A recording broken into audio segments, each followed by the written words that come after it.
Assalamualaikum warahmatullahi wabarakatuh. Halo teman-teman, gimana nih kabarnya? Hari Minggu kemarin pada kemana nih?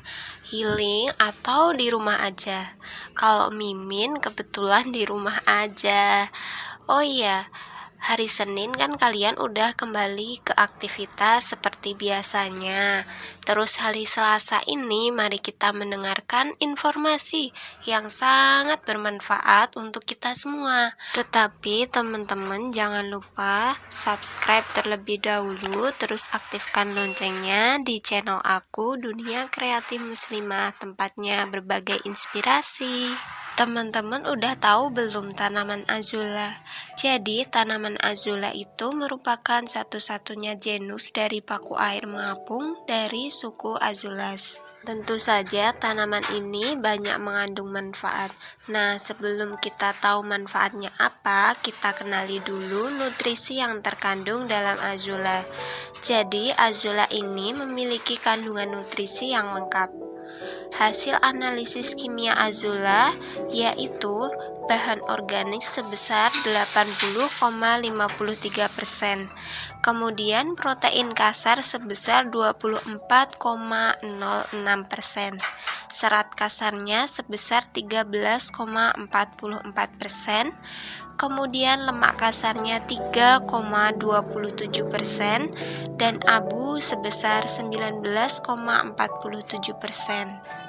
Manfaat tumbuhan azula selain digunakan untuk pupuk hijau bagi tanaman, azula juga dapat dimanfaatkan sebagai bahan pakan ternak. Kandungan protein yang tinggi sangat baik bagi ternak dan dapat membantu peternak menghemat biaya untuk membeli pakan. Tumbuhan azula ini dapat dibudidayakan dengan mudah dan pertumbuhannya terbilang cepat. Setelah mendapat informasi tersebut, pasti teman-teman juga bertanya, azula itu untuk pakan apa saja? Jadi, azula bisa digunakan untuk pakan ikan, terus pakan ternak itu seperti ayam, kambing, sapi, atau kerbau.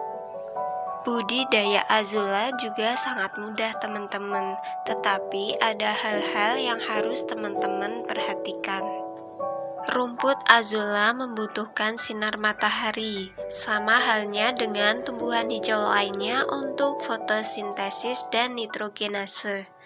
Untuk itu, jika rumput ini kekurangan sinar matahari, ingat ya teman-teman, jika rumput ini kekurangan sinar matahari, tanaman ini akan tumbuh dengan kurang baik. Namun, tanaman hijau ini juga tidak bisa terkena sinar matahari langsung terlalu sering, karena jika terkena sinar matahari langsung, tanaman ini akan berubah kuning kecoklatan dan akhirnya akan mati. Yang pertama, teman-teman menyiapkan lahan atau kolam. Rumput azula biasanya tumbuh di daerah berair seperti persawahan atau kolam. Oleh karena itu, sebelum memulai menanam, ada baiknya untuk menyiapkan kolam terlebih dahulu. Teman-teman jangan sedih dahulu jika tidak ada budget untuk membuat kolam. Teman-teman bisa ambil alternatif lain, yaitu menggunakan ember atau sejenisnya. Isi kolam atau ember tadi setinggi 5-20 cm. Habitat asli dari rumput azula adalah persawahan atau area rawa, sehingga rumput akan lebih berkembang dengan baik jika ketinggian air semakin mendekati dengan ketinggian tanah di sekitar kolam.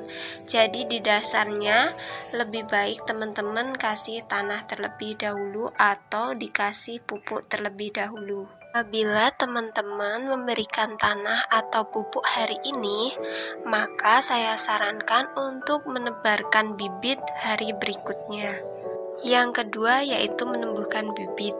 Ada dua cara yang bisa dilakukan dalam membudidayakan rumput azula, yaitu menggunakan bibit maupun spora. Nah, untuk teman-teman yang membutuhkan bibit tersebut, nanti bisa cek link deskripsi ya, bisa order di situ. Yang ketiga, ada hal yang penting yang perlu diperhatikan oleh teman-teman. Yang pertama yaitu usahakan mencampur tanah dan pupuk mencapai tinggi hingga 5 cm. Kemudian yang kedua, usahakan ketinggian airnya tidak melebihi 30 cm dari atas permukaan tanah. Jika teman-teman menggunakan air dari aliran air kolam ikan, maka hasilnya akan lebih maksimal. Kemudian yang keempat, letakkan di daerah yang nantinya akan terkena sinar matahari, tetapi tidak terlalu panas. Yang kelima, jika menginginkan pertumbuhan yang banyak dan menumpuk, maka disarankan untuk menambah kadar nutrisi air kolam. Yang keenam, gunakan pupuk urea pada saat awal persiapan kolam.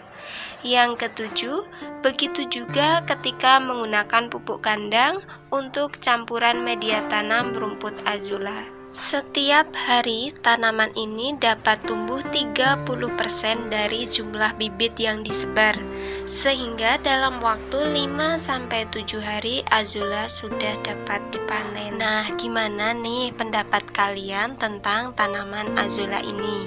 Jangan lupa komen di bawah. Oh iya, jangan lupa subscribe, terus nyalakan loncengnya ya. Mimin tutup ya teman-teman. Wassalamualaikum warahmatullahi wabarakatuh. 왜냐면 너의 색다른 blue 새벽에 떨어져